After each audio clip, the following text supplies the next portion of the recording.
And we're live. Hey, everyone. Welcome to this week's Inside.net. My name is Cecil Phillip. And today, it's always a good time when Brandon comes around. So I'm always super happy when Brandon is here because when he brings the energy and he also brings like a wealth of knowledge from his experience in the industry. But for folks, if you do not know who Brandon is, Brandon, why don't you take, 2 or 3 minutes real quick and just let folks know who you are and what do you do? Yeah, thanks so much, Cecil. And thanks for having me back. I was on the show, a couple months ago. I think we were chatting about .NET MAUI stuff. But my name's Brandon Minnick. I am a developer advocate at AWS. I've been doing .NET exclusively for basically the past decade. I actually worked at a company called Xamarin that allows you to make iOS and Android apps for iOS and Android apps in C#.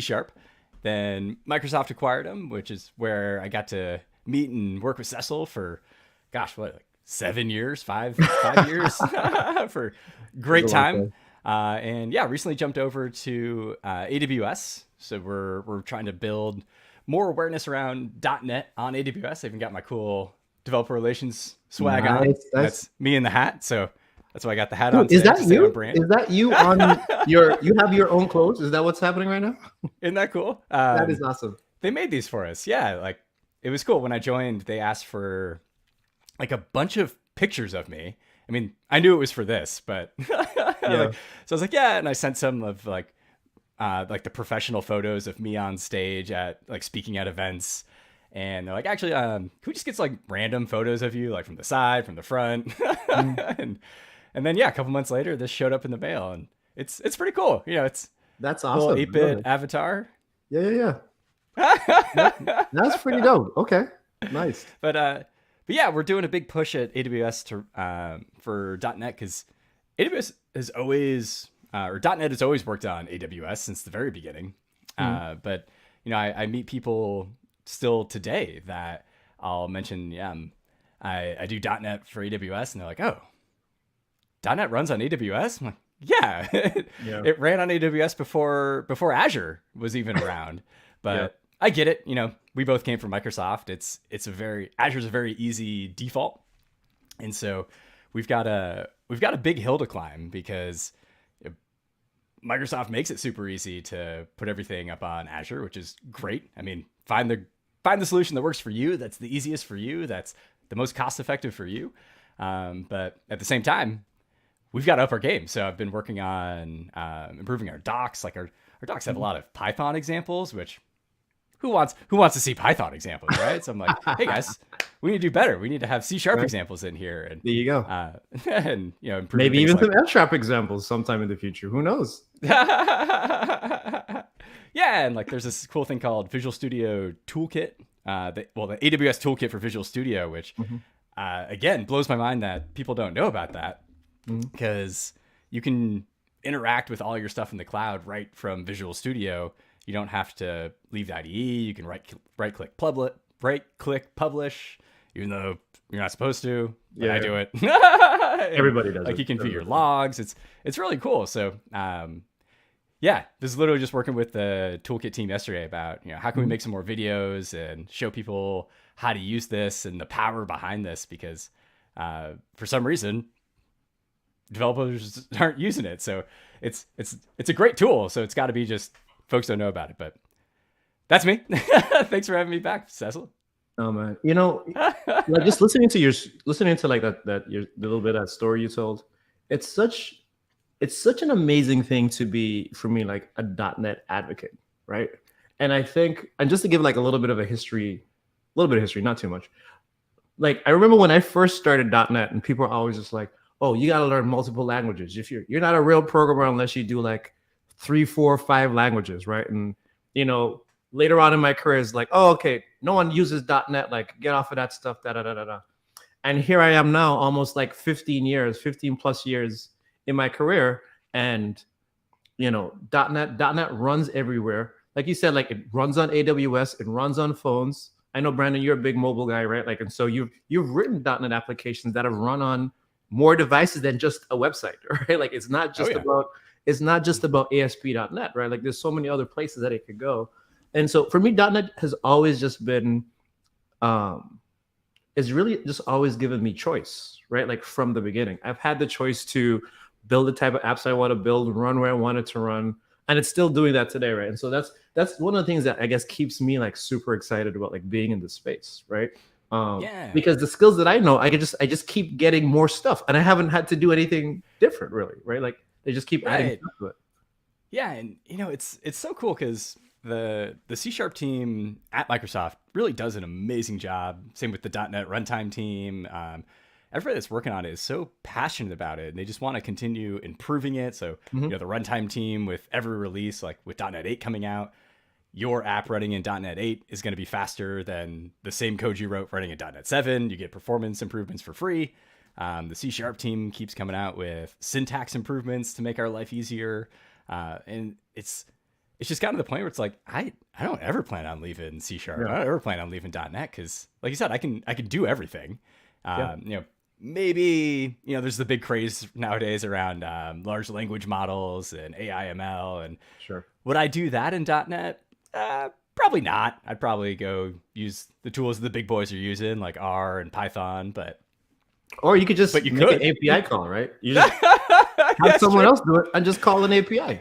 Right. But like I'm a mobile app developer. Like I said, like I've got a couple apps in the App Store. I love making mobile apps. I don't have any plans to pivot to making large language models anytime soon. So like my code, when I integrate these models, is just going to be exactly that, an API call to a chat GPT to get the results back, and then we're off and running. So I figure I'll let the smart people do the AI machine learning stuff, and I'll just slide it into an app, and then everybody thinks I'm really smart because they can do AI in my app. Exactly.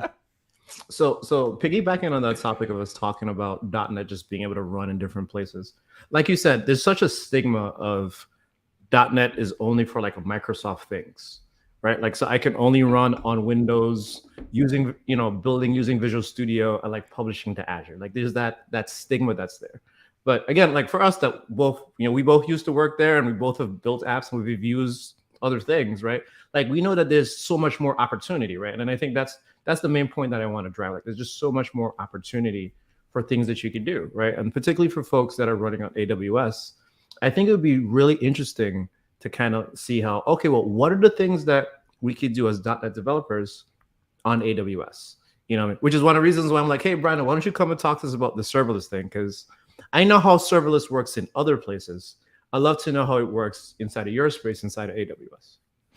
Absolutely. And, spoiler alert, it's really, really similar. So if you know serverless and you're familiar with that workflow, it's basically the same thing. Obviously the interface is going to be a little different, and the code you write will be a little different, but we'll save it for the show. But there's even some cool things you can do on AWS that I was surprised that Azure doesn't offer. And folks have asked me like, oh, why can't you do that on Azure? And I go, I don't know. I think this is great, but we'll leave that as a little tease. Stick with us.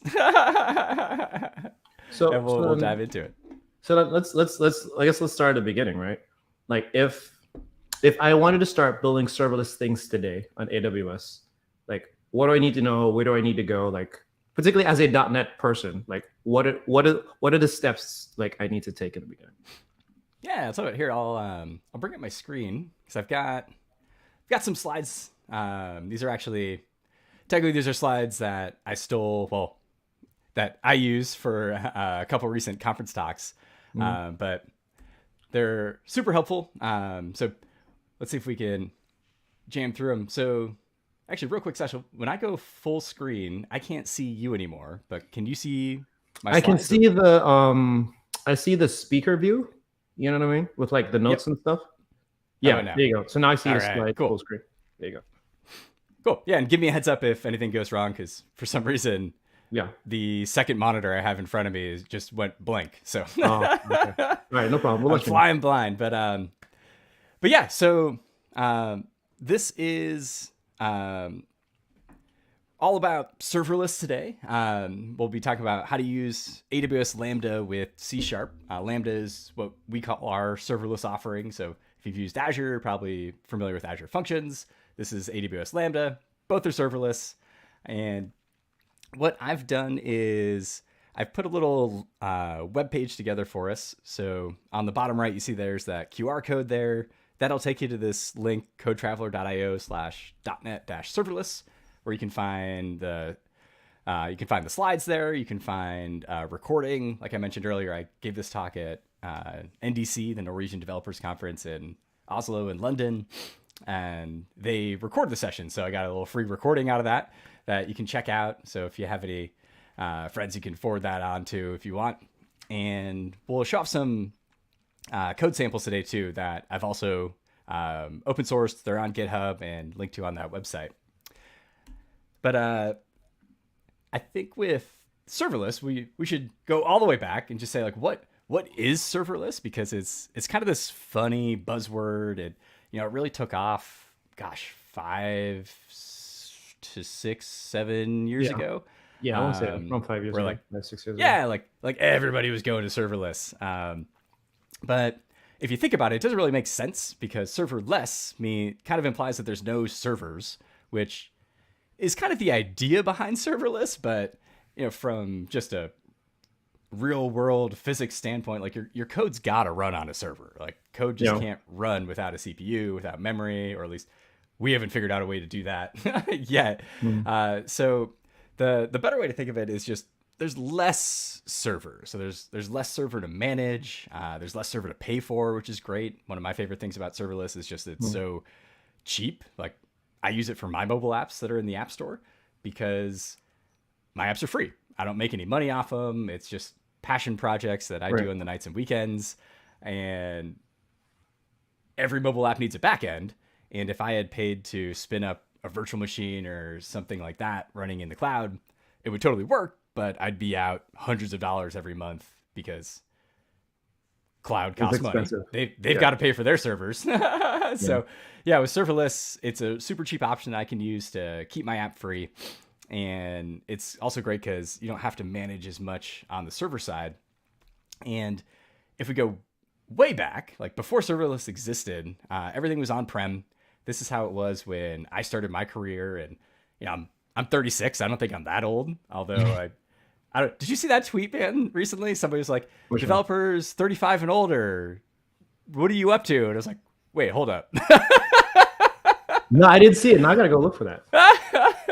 Yeah, I think even oh gosh, what's his name? The guy who created .NET Core at Microsoft. Fowler? Say that one more time. Was it Fowler? Fowler, David Fowler. Yeah, he retweeted it. He was like, "What? 35?" But yeah, like so. I started back in 2009, 2010, and the company I worked at, like everything was on-prem. We had a giant data center that I basically lived in because you had to go there all the time to literally install your servers. And like, if I wanted to write a new app, well, the first thing we had to talk about was, okay, what server do we need for its backend? What kind of scale are we expecting? How do we handle redundancy? So we always get 2 servers, and then there's questions about like, how do you handle, like, this was in Florida. It's like, if a hurricane hits our data center here in Melbourne, Florida, what do we do? It's like, okay, well, you're right. So we should probably get a 3rd server and ship that up to the data center in Virginia. And so you have all this extra overhead when really all we're doing is making an app. And so what you end up doing is you have to plan months in advance, because just to order the server is going to take 4 to 6 weeks lead time. And that's optimistic, assuming your company's got like, what are they called? Like accounts receivable and payable, and is able to do POs relatively quickly. So anyways, on premises was a pain. I mean, I would literally, like, once we figured out what server we needed, then we had to wait a couple months. The server would come in, it'd land on my desk. I'd have to walk that server down to the data center, find an open rack, slide it in, bolt it on there, hook up all the cables, hook up power, hook up Ethernet. And then finally, you're just able to turn it on.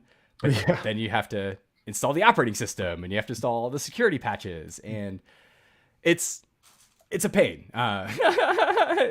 It's especially for us software folks, like, we just want to write code, but let me jump through all these hoops. And then from the company standpoint, you have all this overhead that you have to have capital for too. So you have to have the overhead to pay for this giant data center. You have to have physical security at the data center, so only people with the right badge access can get in. And you have to have like network admins that make sure nobody hacks in. You have to have system admins who make sure everything's patched and there's no security holes running on the server. So it's crazy. So on premise, I'm glad that's not really the way to do things anymore. And it all kind of started with AWS. Like Amazon basically looked around and said, well, we have all these servers that we're using for our website, Amazon.com, if you've never heard of it. And it's like, but these servers aren't running at 100% capacity, you know, and you do that on purpose, right? Like you want to have some overhead, but as engineers, we always, or at least I always vastly overestimate what I'll need. So like most of my servers back when I was doing on-prem stuff are running like between 1 and 10%. So we greatly over-engineered them. And so I assume that was probably something similar going on at Amazon. And they kind of looked around and said, well, what if we let people rent time on our servers? Because there's this relatively new concept called virtual machines, where it allows you to chop up a server into multiple servers, basically. So you could say, I'm going to dedicate 2 CPUs and 8 gigs of RAM from this server to run this Windows operating system. And I'm going to dedicate 4 CPUs from the same server and this much RAM to run a Linux operating system. And for all intents and purposes, they're totally different servers, even though they're running on the same physical hardware. And that was all thanks to virtual machines. So yeah, this concept of cloud infrastructure came about, where now we didn't have to worry about buying servers because we want to make an app. Well, I can just, with a couple clicks of the mouse, go to AWS and say, hey, give me a virtual machine. I need 5 cores. Well, probably has to be an even number, 4 cores, 64 gigs of RAM. And in a couple seconds, maybe minutes, it'd be ready for me to use. And that was great because we didn't have the whole data center concern anymore. We don't need to have racks and servers. We don't have to worry about heating and cooling costs. But, you know, we're still just running a server. So that server still needs network admins for security. We still need system admins, also for security, to keep the operating system patched and up to date. We still had to handle our own routing and all that fun stuff. So a little while after that came this concept of, well, what if we had these platforms running on the cloud, which made it even better for us. Well, us developers, where with these cloud platforms, they said, okay, you know, we'll take care of all the server stuff. Like, obviously, you're a developer, you don't care about servers. Like, you don't want to know, you don't really care what version of Linux are you running. Like, what if we manage the operating system for you, and then you tell us how much server you need? Like, I'll still tell you I need an 8-core CPU with 64 gigs of RAM. But then I don't have to worry about Windows or Linux or security patches. I don't have to worry about networking. All that stuff's taken care of for me. And that was great. Love that. Because now I can just, like we were talking about earlier, I can just right-click, publish my code to the cloud, and it'll be running. And somebody else will just figure that stuff out for me. Yeah, like, fantastic. Yeah, I'm not an expert in that stuff, but somebody else is, and they can do it for me. So teamwork. You know what that reminds me of? I want to, like, really quick story. Like, my first job out of college, I remember, so all the apps used to run, for .NET folks that might remember what IIS is. That's like how you date .NET folks. If they can tell you what IIS is. I got chills when you said that, yeah. IIS, what PTSD. Is that? But like, so we used to run our apps inside of IIS, right? And without going into the details of it. So if I wanted to test my application, like outside of my machine, I had to get a VM provisions. It took me 2 weeks to get a VM set up, right? Not because of me, but because I had to put in a request, and then licensing had to get involved because, you know, Windows licenses cost money. And then they had to like spin it up on the machine, and then they had to network and security patches and all this other stuff. And I'm just talking about testing. That's all we talk about. We're just talking about testing. You know what I mean? Not deploying or all that other stuff, which is why, like, I'm a huge fan of like cloud infrastructure, right? Because I can just go in, I can click a button, put in, or maybe not even put in a credit card, get a free trial, and then I could just run some stuff. And I can probably do that within like, I don't know, a couple of hours, right? Versus like 2 or 3 weeks of just waiting to get, resources. Oh yeah, and also with the shortened time window, it's also like one person can do it. Like for my mobile apps, like I'm the only developer working on them. I mean, they're open source and people are welcome to contribute, but it's just me at the end of the day. And like, I'm a mobile app developer. I don't really know anything about, well, I used to know things about servers, but that was 10 years ago. I'm sure everything's different. And so, yeah, just being able to ignore that and focus on my code and to be able to do it easily and quickly, sold. And really what we're seeing now is there, for probably 90, maybe even up to like 98% of companies, like there's no reason why you shouldn't use cloud. And I know you'll probably see comments and there's a million reasons why they'll say that they shouldn't because they're unique, but you can always work around that. Yeah. But really, until you get to a certain size, cloud's even cheaper than doing everything on-prem. And it's not until like I think it was Dropbox that pulled off the cloud and they are reverting back to data centers. And that's just because when you get a certain size, then you're almost like your own cloud. And so there's some economies of scale to it, which is how companies like AWS, Azure, Google Cloud are able to operate on it and not go out of business with the costs. But yeah, for most of us, just use the cloud. Like you're going to kill yourself doing all this stuff on-prem and burning through all your engineering hours and time, and just life's going to be easier. No, so, it will be. Big fan of the cloud. I know I'm heavily biased working for 2 cloud companies, but big fan of the cloud. So no, but I think it just makes sense. And for me, one of the things that you learn as like a person that spends time in software is like everything is about the right level of abstraction, right? And kind of like what you were showing. Okay, well, hey, I can have the machine, and I can put the machine onto my desk, and I could set up myself. But like, do I need like that level of detail? And you know what? Some people might need that, right? And some people don't. It just is what it is. I don't run hardware companies. I never need to like optimize storage ops to like, I don't know, the megabytes per second. Like I'm not optimizing software on that level, but some people do, right? And like for those people, I can totally understand why like the cloud is not the right level of abstraction for them, right? It's way too high. Like they need to be down to the wire. Whereas again, like I'm building web apps and web APIs, right? And like backend services, I'm probably never going to need to know even what type of hard drive that I'm using. Like, I don't care, right? Like, is it there? And does it have space? Yeah, sure. Okay. I don't need to know anything else, right? Let's go. You know what I mean? Right. Like, we're just hosting a website or if we're just making a backend for a mobile app. Like, let's not overthink it. So right. So we're at this point now with these platforms in the cloud where we don't have to worry about the servers anymore. We just tell it, I want 8 CPUs and 64 gigs of RAM. Here's my code. It just runs. Like AWS gives me the URL for the website. AWS handles all the networking, all the security. They're going to update the operating systems, keep them patched. And they've got an army of security engineers to make sure that nobody breaks in and hacks AWS. And this is great.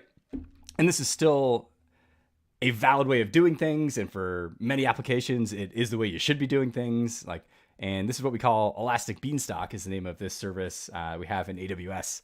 But what if we took it a step further? Well, if we go one step further, we'll get to serverless, where now I don't even tell AWS how much server I need. I don't even specify that I need 8 core CPU with 64 gigs of RAM. Instead, I just say, hey, AWS, here's my code. Anytime it needs to run it. And then AWS will scale it up. So like if I have 100,000 users open my app all at the same time, it'll scale up to handle that. Yeah. And on the flip side, if maybe all of my users are in the US and it's the middle of the night, they're all asleep and nobody's using it, it'll scale down the servers all the way to 0. And what's great about that is now I'm not being charged for compute time, networking costs that I'm not using, because with the platform, I still was reserving a certain amount of CPU, a certain amount of RAM, and that was mine. Nobody else could use that. And so whether or not my users were consuming those resources, I would still get billed every month for that. So almost like this fixed cost for reserving that server space, plus whatever, consumption that my users drew from the server. So like you still get billed for your CPU time, you still get billed for your networking throughput. But with serverless, I don't have to worry about that fixed cost anymore. And this is really where things get super, super cheap. And to me, this is kind of like the same model that was dreamed up when the cloud was first created, because this is basically like, hey, we've got extra space on servers. So what if we are able to abstract all this concept of servers away from the developers? Well, then we can just find an open server, run that code on it. It's not going to run very long, and we can spin it back down to zero. And from an optimization standpoint for data centers, like now they're taking advantage of all the horsepower they have. And then for us as developers, we get a super cheap monthly bill. So it's really, really great. Like I said, I use it for my mobile apps. But what we're looking at is we're abstracting away the servers. We're instantly publishing our code to the cloud. We don't need to manage operating systems. We don't need to manage networking. We have scale. We can scale all the way up to meet our millions of users. And you can put a cap on that, by the way. If you're worried about getting a huge bill, you can tell it limits on how much to scale, so you don't get surprised with a giant bill because maybe your app goes viral and millions of users download it. Although if my app went viral and millions of users downloaded, I'd call that a win. But yeah, instant scale all the way up, and it'll scale down to zero when everything's idle. But here's the catch. Because it scales down to zero, you get this concept of cold starts. And a cold start is the first time your app runs, then AWS has to find the resources. It's got to take your code, it's got to run it on a server, and it's basically like when we say .NET run in the command line or in Visual Studio and we click play, like that's basically happening behind the scenes along with allocating space on a server. And that takes time. Again, physics, we're working in the bounds of the laws of physics, and that takes a little bit of time. And so what you'll see is what we call it a cold start penalty. And on AWS with .NET 6, .NET 7, we're getting really close to it almost being negligible now. So if you're still running .NET 6, and you can see here on ARM, it's going to take about a second. And so when the first user launches my app, they'll see about a second before they get the first response back. But after that, the server's warmed up, and it stays warm for a certain amount of time. I think it's about 15 minutes. And so the second request they make to my serverless backend will only take 5, 10, 20 milliseconds at the worst, which is, that's negligible. That's I don't even include that in my timings, because what is 20 milliseconds? And what's really cool, so obviously this cold start time is something we want to get rid of. If we can make serverless apps launch instantly, then I think it really makes the choice easier, because I think between this and we were talking about with Elastic Beanstalk, the platform service, Elastic Beanstalk's going to be running 24/7, but you also have to pay for that because you're reserving the CPU, you're reserving the RAM just for your app, and whether or not anybody's using it, it's going to be up and running. So with serverless times, with these cold start times getting down to 500, 300 milliseconds, now we're getting into the realm of probably 95, 98% of apps could use serverless, because when we think about it, 300 milliseconds, that's literally how long it takes to blink your eyes. So in a blink of an eye, your app will be up and running. It'll go from zero to running on AWS Lambda. And just 300 milliseconds really matter? Like if a user blinks once and then the app's launched, they probably won't notice. And as I'll tell you, they won't notice. So for most apps, we're getting to a point where this cold start penalty is really becoming negligible. And it's a continued focus with the Lambda team. They're hyper aware of cold start times and any code changes they make to Lambda or updates they add to it. They're always going to make sure the cold start times go down. And so couple that with, there's this cool thing called AOT, native AOT, that was included in .NET 7. And I think it was included as more of like a preview thing. Like I personally wouldn't run my apps using native AOT because you would have to do extensive testing to make sure that everything works. But with .NET 8 coming out, Microsoft's put even more work into native AOT. And I think with .NET 8, they're starting to say like, yeah, this is ready for prime time. And you can, and you should publish your apps to the cloud with AOT, which stands for ahead of time compiled. And so what that means is like, yes, your C# code is compiled normally with your .NET apps, but the .NET runtime isn't. And there's a lot of code that it's called just-in-time compiled, JIT compiled, JIT. And so there's a little bit of a penalty there because with just-in-time compiling, you now have to load all those resources up into memory and you have to run them when the app launches every time. Like you've got to basically run .NET and run your app but with ahead of time compiling, everything's compiled ahead of time. So you get this huge performance boost on startup times, which, if you're running a website that's running 24/7, do you really care about startup time? Probably not, because you're only running it once. But when we introduce this concept of serverless that are constantly spinning up, spinning down, well, now this is a big deal. And, I expect to see these numbers dropping. .NET 8's still in preview, and we've got some metrics for it, which you can actually, I've posted the link to where you can find this table on our AWS GitHub on my codetraveler.io/.NET-serverless site. And so you can see some numbers starting to flow in from .NET 8. If you don't know James Eastham, highly recommend following James Eastham. I think his Twitter is plant-powered James. That's funny. He's kind of leading the .NET serverless charge at AWS or Norm. Is it Norm Johnson?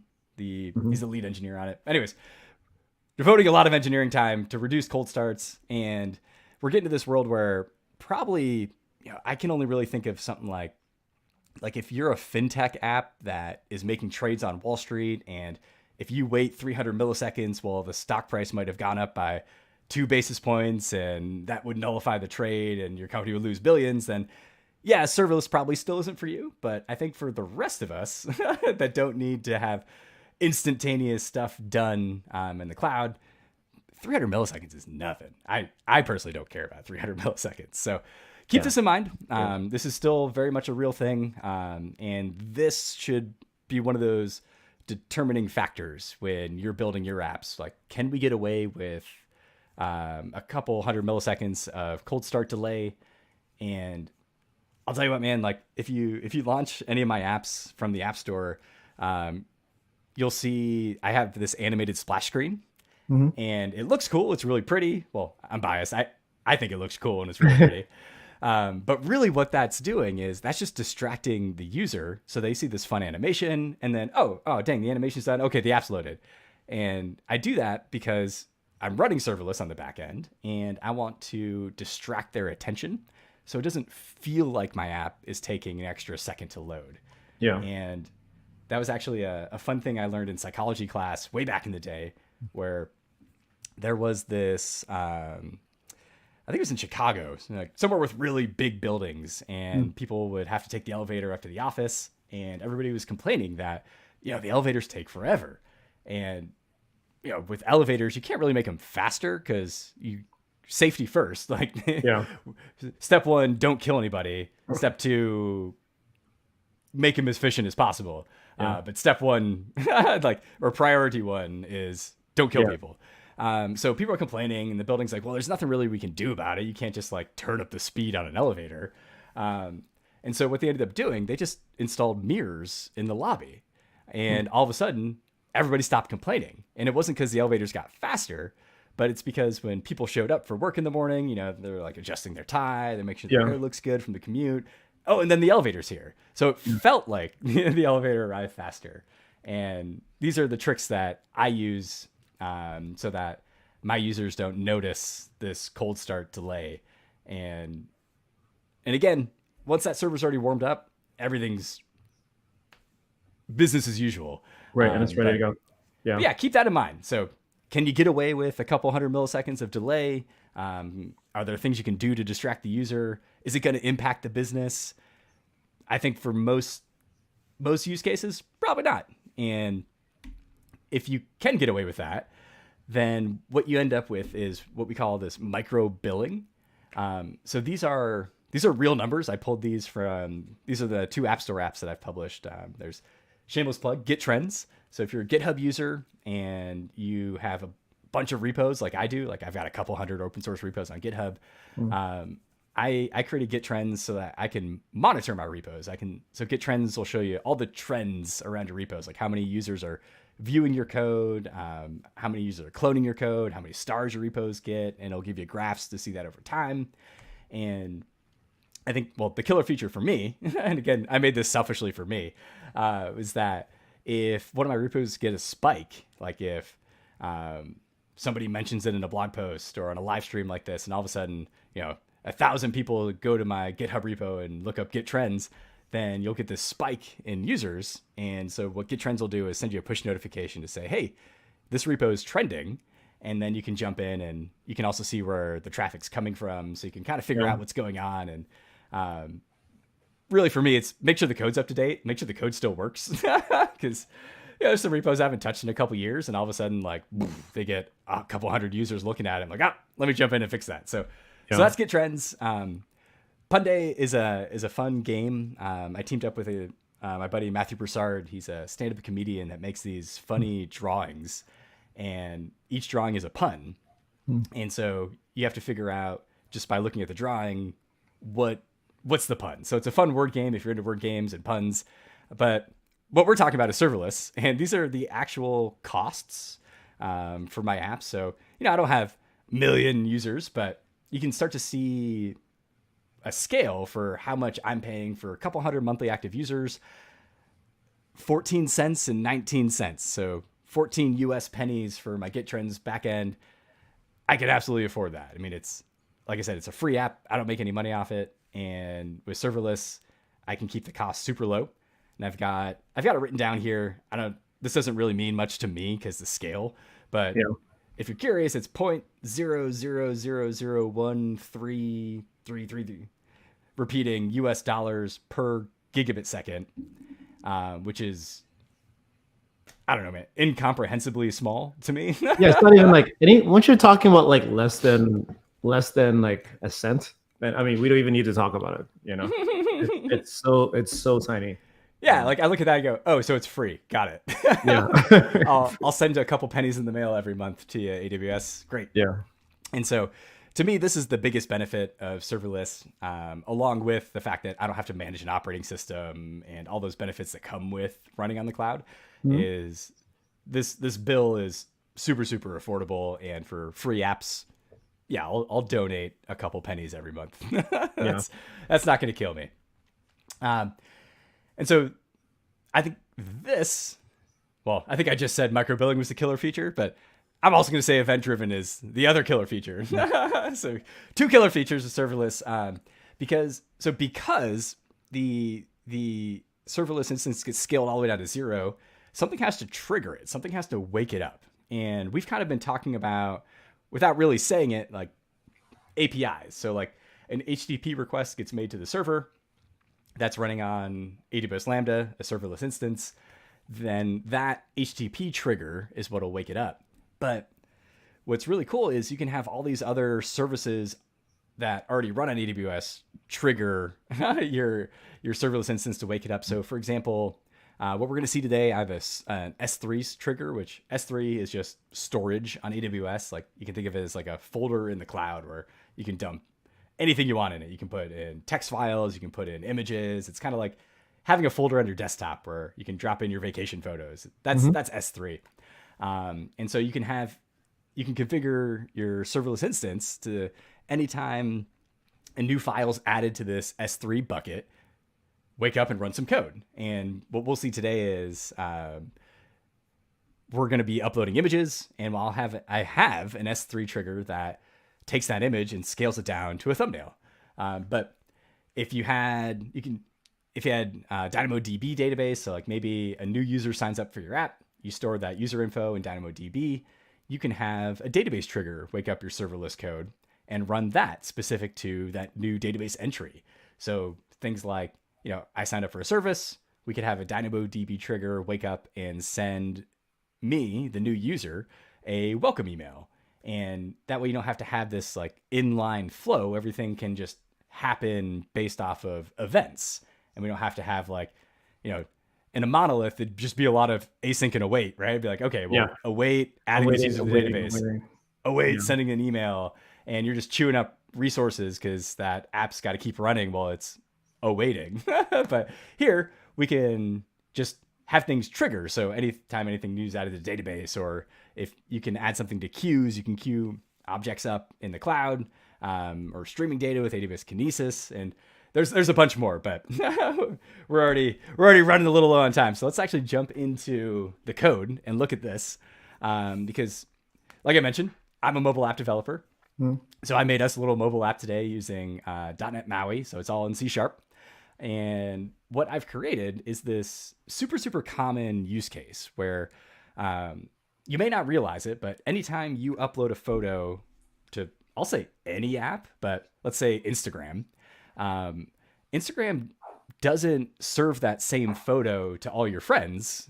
When they see it on their timeline, what Instagram's done is they've scaled down that photo because, if you think about it, like the new iPhone has like a 48 megapixel camera. And so you're giving Instagram a 48 megapixel photo, which I don't even know how big that is, but hundreds of megs, maybe even bigger, if depending on the format. And it'd be crazy for Instagram to serve that same photo to all of your friends because they'd launch the app and they'd have to wait for a 100 megabyte photo to load. And what are they going to do? They're going to blame Instagram. They're going to say the app is slow, and they're going to give it a 1-star review. So what every app does, or at least should do, when a user uploads an image is scale it down, because you don't need to be feeding 48 megapixel photos because, the screens on your mobile devices aren't that big. And so like Instagram, they optimize for screen size. So they'll detect what screen size you're using. And if it's a smaller screen, they'll send a smaller photo. If it's a bigger screen, they'll send a bigger photo. And that also saves them on their networking costs and stuff like that. So let's jump into the code, because what we're going to do, I've built 3 serverless Lambda instances. One is an HTTP trigger that is basically just a post request. I just post the image. I upload the image to the server. And all that serverless Lambda is doing is just dumping that image into my S3 bucket. Then I have an S3 trigger that anytime a new file is added to that bucket, it wakes up and it runs. And in this case, it'll be generating a thumbnail. And then the mobile app, when it consumes the images, I have this get thumbnail, which is, again, just like it's a REST API, it's a get API that is just running in a serverless instance that will retrieve the thumbnail for the photo instead of that same huge, we'll say 48 megapixel image that you might have uploaded. So let me show you, I'll just run the app for you first. So here's the app. Right now I'm running on Mac OS. So if you decide to try out .NET MAUI, I'm super biased because I used to work at Xamarin, like I mentioned earlier. Microsoft acquired Xamarin and basically rebranded it into .NET MAUI. So I've got a long history and a lot of love here coming from the Xamarin world. But what's really cool with .NET MAUI is it lets you run your app on iOS, Android, Windows Desktop, and Mac OS Desktop. So the same code we're seeing here running on Mac OS Desktop, I could and can also run it from my iOS device or my Android device. So let's run through this real quick because it's a really simple app. It's just going to take our picture. So let's go ahead and grant it access to the camera. There's me. Beautiful picture. And so what's happening now is it's sending that code up to the cloud. So it's that post API. That post API is dumping it into my S3 bucket. The S3 trigger is waking up my serverless Lambda to generate the thumbnail. And then that thumbnail comes back, and you can see it's much, much smaller. Like, this is a little blurrier. This is actually 200 by 200 pixels is the kind of arbitrary number I chose for this. And all of this is just happening automatically. Everything's just triggered, because when we build our serverless backend, that's how we want to think of things. Like, serverless instances, they only stay alive for a couple minutes. They're not meant to be running forever. And I know, like, Lambda will actually stop your serverless instance if it's running too long. I forget how long that time is, if it's 5, 10, 15 minutes, something like that. But if we look at the code for this backend, well, one cool thing is this is all in .NET. It's all written in C#. So I have the same code for my mobile app in the same solution as my backend. And because it's all in C#, I can share some code in between them, so I don't have to duplicate stuff. But let's check out, let's do the get API. So this is probably one of the most common use cases for serverless is, let's create a get API. And so really what we're doing is we're just creating a method. So I have this method called function handler that, in this case, make this a little bigger, has a response or a trigger. And in this case, that trigger is an HTTP request. So this HTTP request comes in via Azure's API gateway to wake it up. And this request is, this is just your HTTP request. So what I do is I check the query parameters, because the mobile app tells you what the name of the file is that it needs. And if obviously that's not there, I send back a response that says bad request. Like, you got to tell me what file you need. I'm not just going to give you a random file. But from there, all I do is I get the thumbnail file name, because the mobile phone doesn't know that I generated the thumbnail. It just knows the original file that it gave me, and it's asking for that back. So I generate that file name, and this is really simple code. I just add in this constant, that underscore thumbnail.png. So I just rename it underscore thumbnail. And then once I have that, because that lives in S3, Amazon AWS, really smart. They thought ahead. They said, we don't want anybody just to have access to your entire S3 bucket. That'd be a huge security hole. So what they do is you're able to generate a short-lived URL. So I have this file that I made called S3 service, where I've got a couple static methods in here that feel free to grab these, copy paste these into your code. But really all we're doing is, well, first of all, we have this S3 client that up here, when this app launches, when the serverless instance launches, it creates this new Amazon S3 client. And what's really cool about this is, because this is initialized, because it's newed up in the code running in the cloud, this client has all the info that we don't want to share elsewhere, like all the security info. Like, it knows how to access my S3 instance. It's got all the credentials built in, because this is running in like my little secure enclave in the cloud, and it knows how to access everything that I have access to or have granted access to it. And so what we're doing is we're just passing in that S3 client along with my S3 bucket name and the thumbnail that I want to get. And if we check out this code here, all I'm doing is looking to make sure that, does the file exist? So we're just looking to get the object from that S3 bucket. And if the response is null, then obviously it doesn't exist. But for our app, this demo, obviously it did. And what we're doing is we're going to set an expiration date. So again, Instagram, it's really cool. If you ever go to the Instagram website, you can always dig into the source code. So, as developers, we can right click and say, view source code.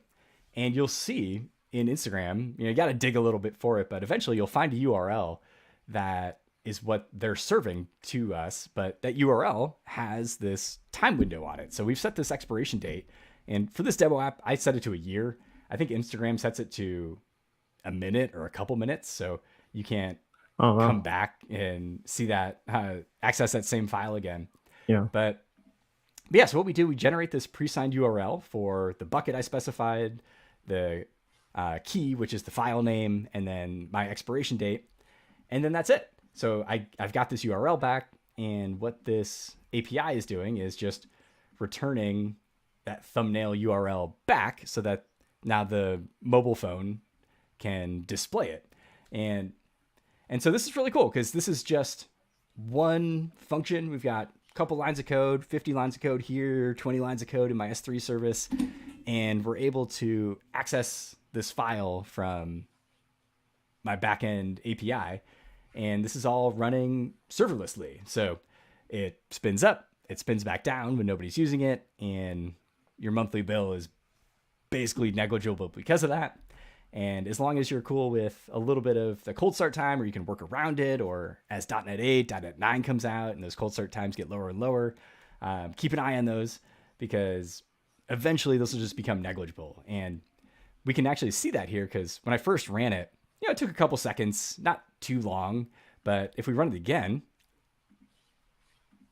now that everything's warmed up, it should come back much faster than it took originally. So I didn't time the first one.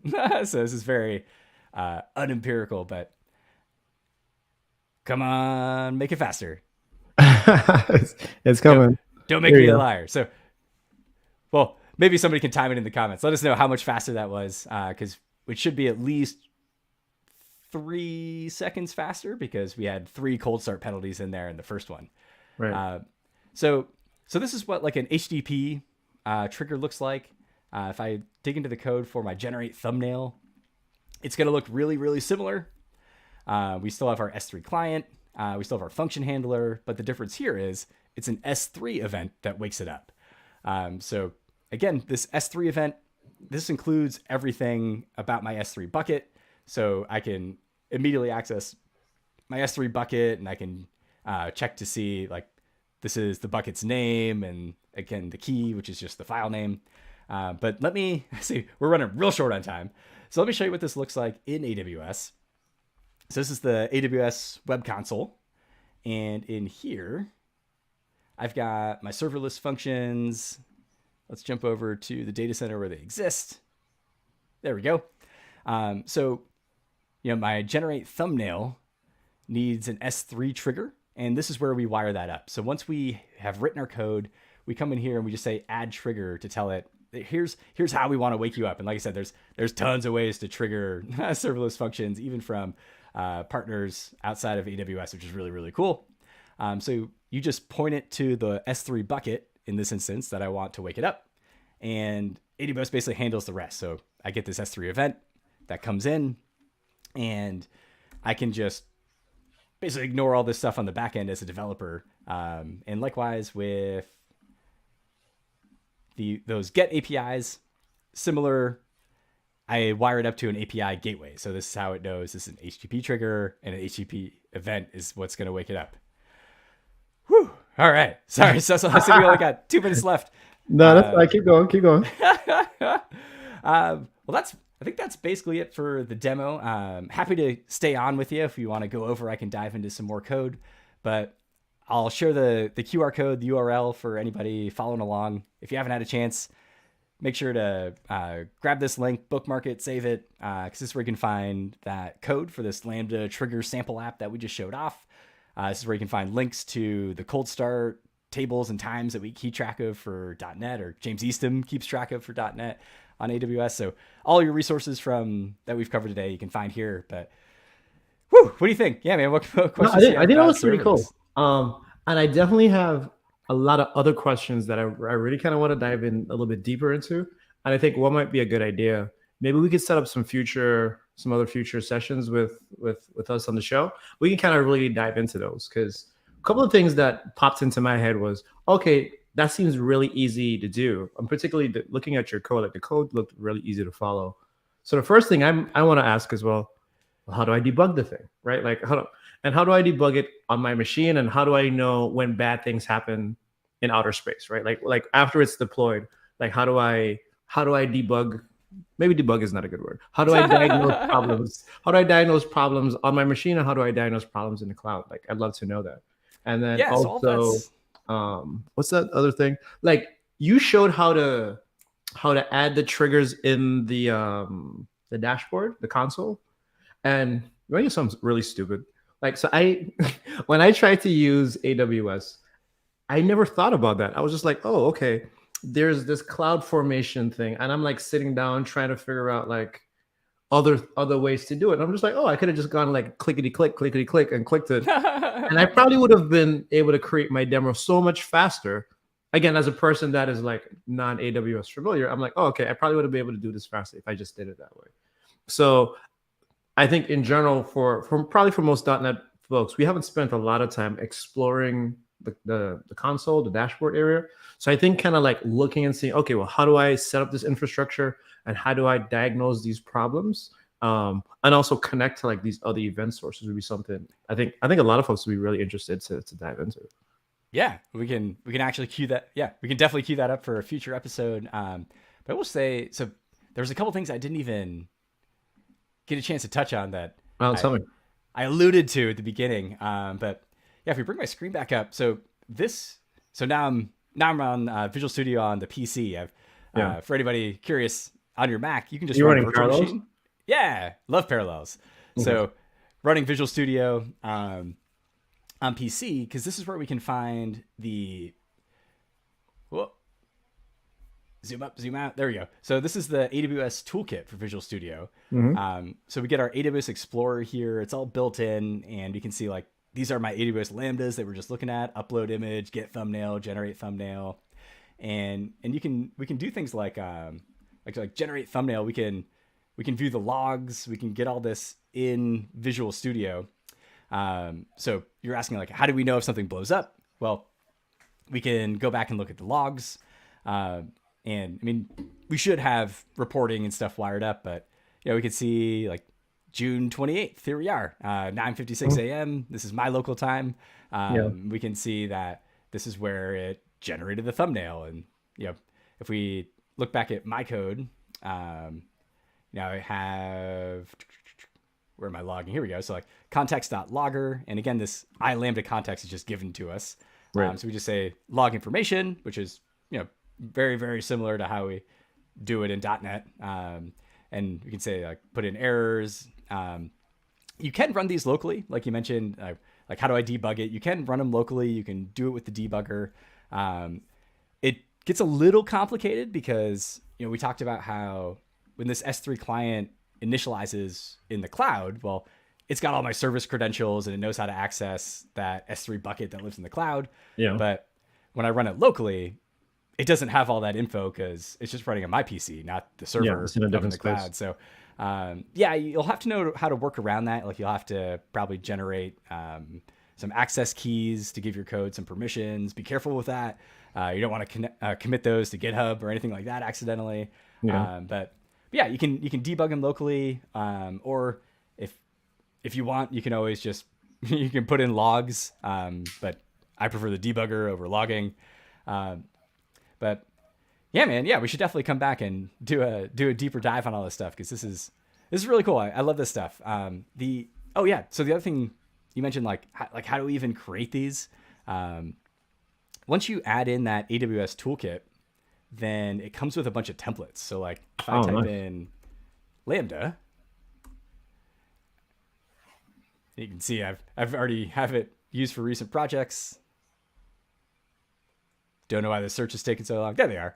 So you can create one for Node.js or in our case C#.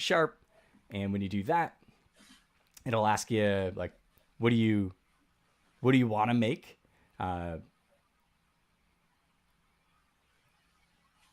Maybe it's thinking. Or no, there we go. So there you go. So yeah, then you can say like just an empty function, or like if you want to see an example of how to use Kinesis, or we're using S3 for S3 buckets. You can kind of use these templates as like a starting point. So like if I just tell it I'm doing S3, then somewhere in here, there we go. Then it creates all that code for me. So should look pretty similar, pretty familiar to what we were just looking at, just minus, I deleted a bunch of these comments because Yeah, awesome. get them out of the way. I just want to talk about the code. But Awesome. yeah, man, this AWS toolkit is super, super useful. And yeah, next time we should show off. There's a really, really cool feature with Lambda that I would have to look at the docs. I don't know how to do it off the top of my head, but Sure. you can actually convert, if you have an existing ASP.NET Core app with one line of code, well, one NuGet package, then one line of code, you can basically inject into the middleware to say, this is now an AWS Lambda. And so with one line of code, all of that existing AWS ASP.NET Core API code that you've written will instantly run on AWS Lambda. So you don't have to re-architect your app. You don't have to rewrite it as these functions. If you already have these controllers and you've already mapped everything out, we add in one NuGet package, we add in one line of code, and then all of a sudden our existing backend is completely serverless, which is really, really cool. And that's the one where I showed that off once and somebody's like, hey, how come you can't do that for Azure? I was like, I don't know. That's a really good question, because this seems like a killer feature. I guess that's three killer features for everybody following along at home. Oh my gosh. But I can really, imagine really that cool would be stuff. great. Yeah, that would be great for right. a lot of folks, man. Because again, like I'm sure we all know tons of folks that are writing backends and APIs and all these types of things. And so if you already have that investment and you're telling me it's a NuGet package and a line or two of code, like, I mean, that's easy, right? Because most of the upfront work has already been done, right? Anything after that is more so, I guess, again, like creating the infrastructure for me to put the thing into. But other than that, like, you're already set up. Yeah, and one of the coolest things about that is, well, we'll say one of the dangers of cloud computing is vendor lock-in. So this code that we're looking at, the way I wrote it is very specific to Lambda. Like, I can't go run that on Azure. And if I wanted to switch clouds, well, gosh, that means I have to do all this engineering work to port that code over. But if you just use ASP.NET Core and you've built these APIs already, maybe they're running locally, maybe they're running in a different cloud, well, you can just reuse all that code and you don't have to worry about necessarily that vendor lock-in, because if for some reason maybe Azure comes to you and says, hey, we'll let you use Azure for free, and you go, great, I'll move all my code over. Well, it's just ASP.NET Core and it'll just run on any other cloud too. So you don't have to worry about necessarily getting pigeonholed into using one cloud or the other for the rest of your life, because this is just ASP.NET Core that we've, with one line of code, are able to run on serverless functions. So really, really cool. Like I said in the beginning, man, it's choice, right? Like, and we've had the choice to go back and forth. So anything that like continues to give me a choice, like, I'm all for it, right? I'm sold. Heck yeah. But Brandon, thank you, man. Thank you so much for coming on. Yeah, we're definitely going to get you scheduled up and to come on and do another one. And yeah, for the folks that have been in here hanging out and watching us so far, yeah, let us know how you like the video. Let us know if there's anything in particular that you'd love to know about, like .NET and AWS, or even AWS and MAUI. Maybe that's something that you're interested in. Let us know in the comments, and we'll try to get Brandon on, or maybe Brandon and some of his other teammates on, to come on and talk more about it. But let's do it. With that being said, that's the end of the show, folks. Thank you all so much for watching us. This has been Inside.NET. My name is Hustle Phillip, and we'll see you again next time. Bye, everyone.